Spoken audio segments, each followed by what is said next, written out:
Yo guys, welcome to RenderRam. My name is Yaku. Today it's time for materials part 2, and today we're gonna be talking about tiles. Now, you might think to yourself, what kind of tile material could I cover, because there is actually millions of tiles available everywhere in all kinds of sizes, colors, shapes, you name it, there are millions of tiles. But all of the tiles have one specific property, and that is reflection. Now, what do I mean by reflection? Whenever you see a tile anywhere, you will instantly know that it's a tile. Now, why is that? Because a tile, an actual tile, has always this one specific shape that constantly gives away the, impression that this is a tile. Now, what am I exactly talking about? Let me show you here. So, usually when artists do tiles, they literally do this.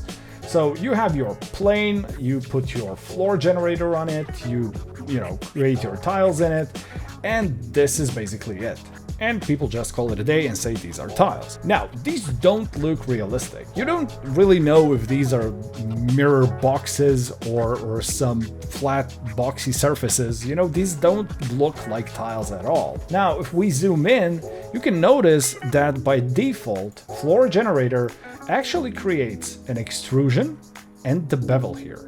So if you look at here, you have extrude and bevel. So what I do is I turn off bevel, I increase my extrusion to, let's say, 0.3 roughly, and then I add chamfer. Now, a lot of people add chamfers to their tiles, but why do these tiles still don't look realistic? So what people usually do, they will just crank up the segments, let's say something like 4, and then they're gonna, resume the render, and you're gonna get this effect. Now, this doesn't look like tiles, but, there's a hack. You can go down to the smoothing output, and from the smoothing output you can click smooth chamfers only, which is gonna get you to this. Now this is, a better way to do tiles than a previous one, and yeah, these generally do look like tiles, but we're gonna actually add one detail which is gonna make these look much more feelable. So what is the thing that I use? I generally combine my chamfer with Turbosmooth. So how does that work? I go to my segments, I lower my segments to 1.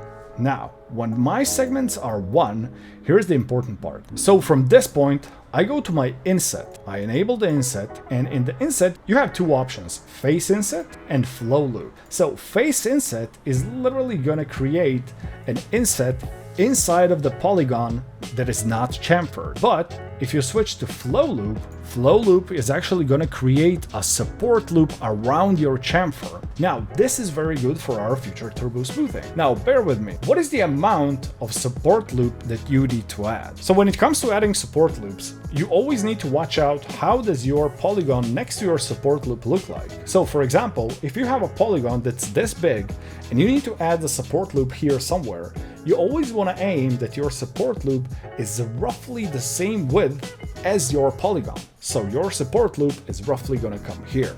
And that's exactly what we're going to do.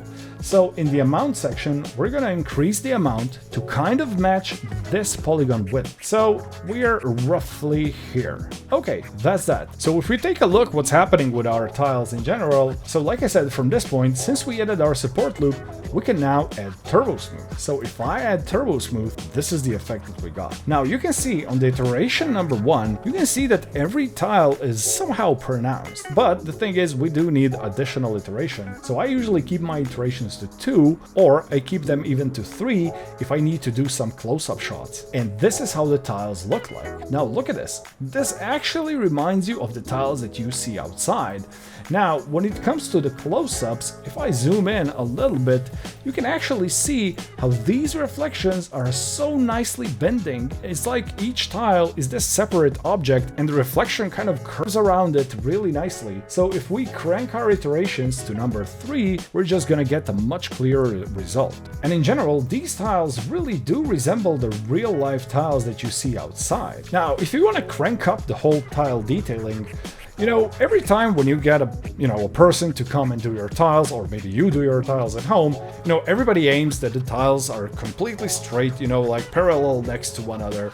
But the problem is, in reality they're not, because the wall is bumpy, although it seems flat, but it's bumpy, and it all reflects onto tiles, plus you have the human error. So what you can do, you can go to your floor generator, go to max tilt, and I always like to put this tilt to like 0.2 or 0.3. So let's say 0.3, and look what happens with the reflection. So we kind of broke off the whole reflection. If I revert it to 0, you can see that it's really straight. Put it to 0.3, we get this. Now, if we include our chamfer, we got this, and then if we put our Turbosmooth, we're getting this. Now, if you think that this whole bending effect is too strong for you, what you can do, you can go to your chamfer and you can actually add an additional segment here. Now, if you add an additional segment, you need to fix your inset. Now, your inset is much lower, so we're talking something like this. And now you have the tile that actually does not have so much bending happening. And it looks like this. Now, cool thing about this technique, if you want to change it to some other pattern, let's say herringbone here, and let me just make my length 2 centimeters, you're gonna get your standard herringbones, and they also function really nicely with this whole technique. And you can see how these look like. They look really, really cool. Now you got your herringbone tiles. Anyhow, any shape that you do in a form of tile, you can use this technique, but of course, you can use it outside of tiles. You can actually use it for floors, for anything that kind of has the tile, tiley effect. So this is generally the technique that I use for flooring, tiling, etc. And I really like how you get all these, individual reflection shapes happening, and all of them remind you of something that you already seen before, and this is what makes an image in final, to look photorealistic. And that's basically it for the tiles. When it comes to color, texture, that's all up to you. And that's it for today, guys. I hope you enjoyed today's video. See you in the next one, and keep those tiles random. Bye!